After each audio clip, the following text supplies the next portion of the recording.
In this video, we will show you how to replace your rear brakes, pads, and rotors on this Ford F-150. You'll have these on each side of your vehicle behind your rear wheels. Let's get into it. Okay friend, let's get started on our job. The first thing we have to do is put our vehicle in parking brake service mode. To do that, we'll be inside the passenger compartment. You're going to want to put the key in the on position with the vehicle not running. We're going to press down and hold on the accelerator pedal all the way to the floor, and your parking brake switch. We'll go ahead and push that in as well. Continuing on from there, we're going to set the ignition to off and then right back to ignition on within 5 seconds.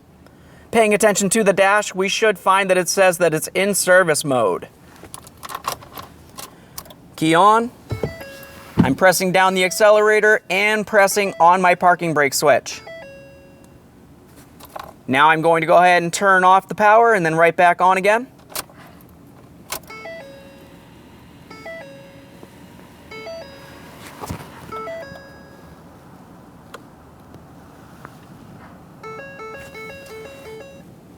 All right, it looks like we're in the parking brake service mode and I could hear both of those caliper motors functioning properly. Go ahead and turn off key power. Safely raise and support the rear of your vehicle. We're going to remove the rear wheel by removing all 6 of our 21mm lug nuts.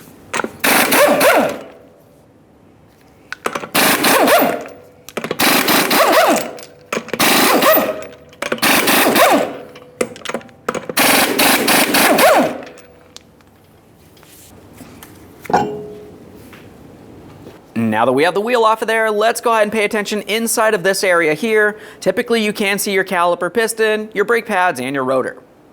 We're going to have to push back that caliper piston. For that, I'm just using a small pry bar. I'll come right inside this slot here, pressing up against the brake pads or rotor located in between. Now we'll just go ahead and gently start prying. That should push back that caliper piston for us. Continuing on, we're going to remove our 2 13mm caliper slider mounting bolts. You can see one right down here making its way through the caliper into the slider pin. The other one's located just up along the top there. To start removing these, I'm going to hold onto the slider pin with some pliers. You can use pretty much anything for this. We'll continue on with our 13mm to remove the upper mounting bolts. Start it back in just a couple threads.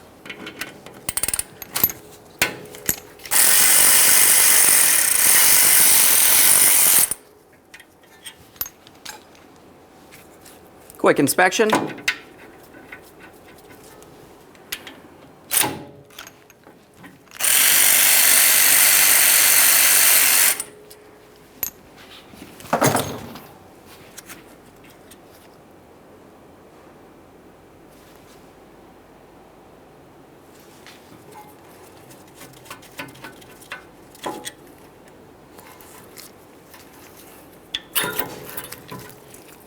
With the caliper out of the way, let's continue on to removing each of our 2 brake pads from the area. For this, I'm just using my small prying device still.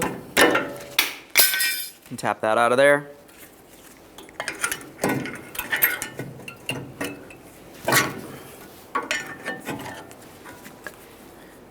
It's a good idea to quickly inspect your brake pads. If it looks like they're worn at an angle, there could be an issue with the caliper, such as a slider pin issue, so you definitely want to pay attention to that. Now we can remove the brake rotor. There it is, friend. Now it's time to do some cleaning. Let's start with the caliper bracket. We do not need to remove the caliper bracket from the differential housing to do this. Start with each of your 2 caliper bracket tins. You'll find that you have one along the top and one along the bottom, just below it. Just tap that out of place, a quick inspection.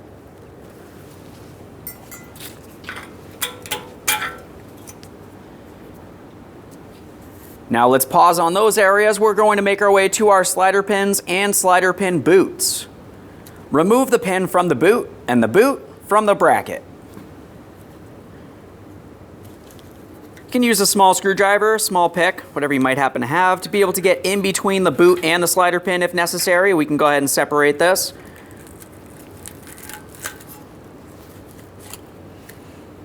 Now once you have the pin out of there, the next thing you need to do is clean and inspect. Now I've cleaned this up so we can have a close look. I cleaned the entire shafted area. We have a smooth surface here, and we have our vibration dampener down at the very tip, as I mentioned. Double check, make sure it's not swollen or damaged in some way. We'll also pay attention all the way up at this area here. This is where the caliper slider boot should sit, and there's a small groove. Clean that area as well. If anything looks like it's rotted or damaged, you want to go ahead and replace it. This one looks fine. Continue on. Now we can remove the caliper boot from the caliper bracket. For that boot, typically you want to go ahead and take a clean rag. We'll slide it right through the center here. Go ahead and give it a quick cleaning, removing any miscellaneous grease or debris from on the inside, and then just make sure it's still soft and pliable, not torn, worn, or damaged in any way.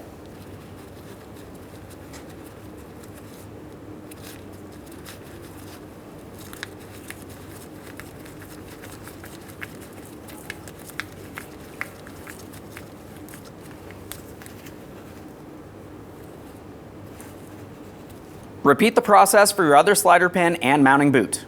We've removed everything we can from the bracket, in exception from a little bit of debris. We're going to pay attention to where each one of those caliper tins went. Right along this area, we want to make sure we have a clean mounting surface on the outboard side, up along here, and on the inboard side. It's extremely important that this is clean without any raised areas. You can use a wire brush, some sandpaper, or even a small soft sanding disc.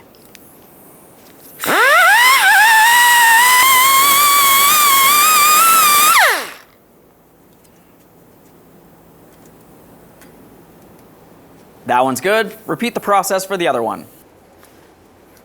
Now that I have both of those areas cleaned up, we'll continue on with our mounting tins. Before we install those, use a little bit of high temperature caliper lubricant on each one of these areas. This will help with vibration dampening, noise reduction, and help prevent rust.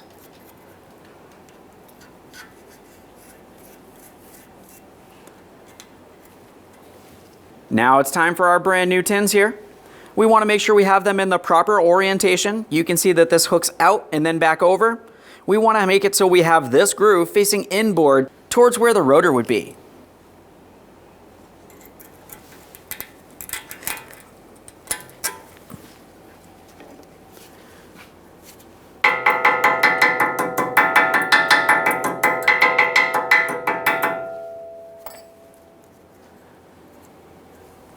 After you feel as though you have them installed on there, go ahead and give them a light tap with a hammer, gently driving them in. A quick confirmation it's properly secured, repeat the process.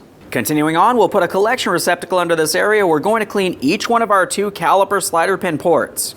These ports are circular ports that make their way from the inboard side pretty much all the way through the bracket to about this point. So you want to make sure you have some parts cleaner and a bore brush.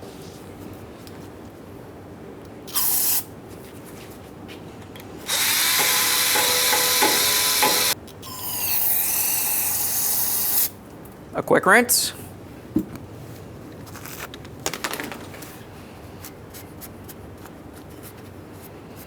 just want to have a quick inspection inside, make sure you've removed as much of the debris as possible. After that, pay attention along this very edge here where that slider pin boot will sit. Once again, there's a groove on this area. We want to make sure it's clean and free of any debris so we do not have any moisture making its way into this area. You can use a piece of sandpaper, wire brush, whatever you need to. This one looks fine. Repeat the process for the other slider pin port. Continuing on, we're using some more of that high temperature caliper lubricant right along inside of the slider pin port and along that outer edge there where the boot will sit. Now we can install our caliper slider boot. For this, it's going to sit right on that groove there. Go ahead and give it a couple twists working in that lubricant. Continuing with the high temperature lubricant, we're going to lubricate the entire shaft of our slider pin and all the way up at the groove where the boot will sit.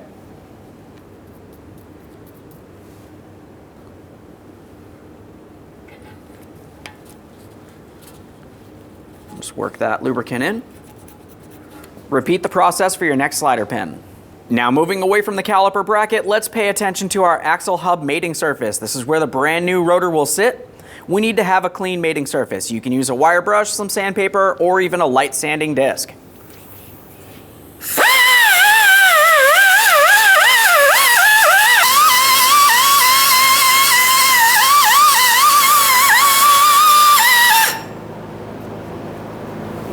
Now I'll be using a wire brush in between the lug studs and the hub surface here.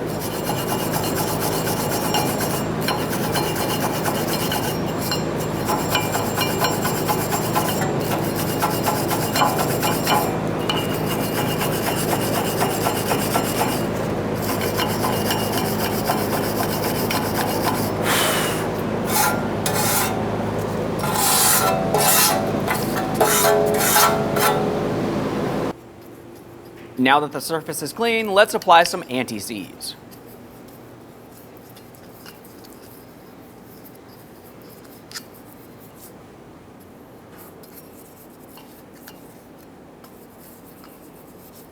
After applying your anti-seize, we'll continue on to our brake rotor.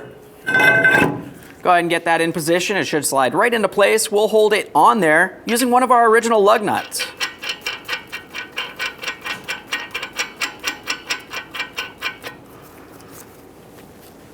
Continuing on, it's time to install the brake pads.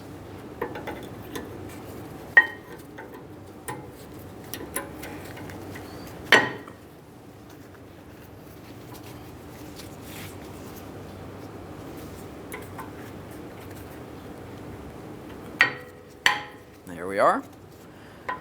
Just to make sure that you do not have to hammer these in using a tool of some sort. If that is the case, more than likely you did not clean the caliper bracket well enough. These are fine. Now let's pay attention to our caliper itself. We'll put a little bit of high temperature lubricant along the piston and the two ears on the outboard aspect of the caliper there. Now we can start bringing this into place. When bringing it in, you just want to make sure that your flex hose is not twisted in some way that can cause brake fluid restriction and a braking issue. Now I've cleaned both my mounting bolts, apply some blue thread locker. We'll start in each of these two bolts, snug them up. The torque for these is 27 foot-pounds.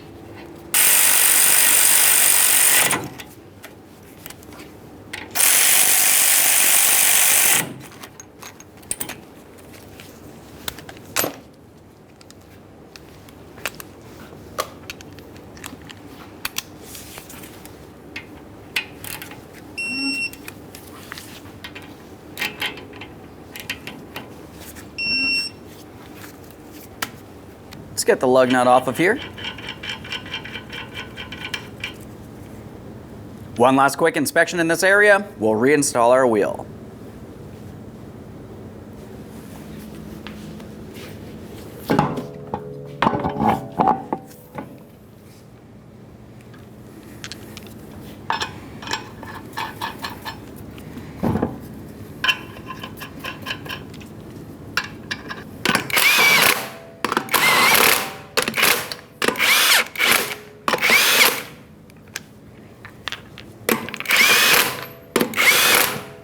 Once you have all the lug nuts started on and bottomed out, we'll have the wheel back on the ground. Torque each one of your lug nuts to 150 foot-pounds in a crisscross manner.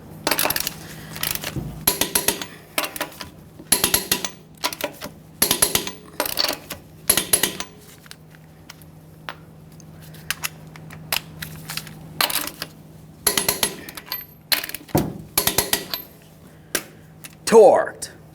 Now it's time to deactivate the service mode for our parking brake. We're back inside the passenger compartment. We need to put the key in the on position. Once we've done that, we're going to press down on the accelerator pedal and pull up on the parking brake switch. Turn off the key power and then turn it back on within 5 seconds. Power on, gas pedal, switch. I'm holding it. Key off, key on.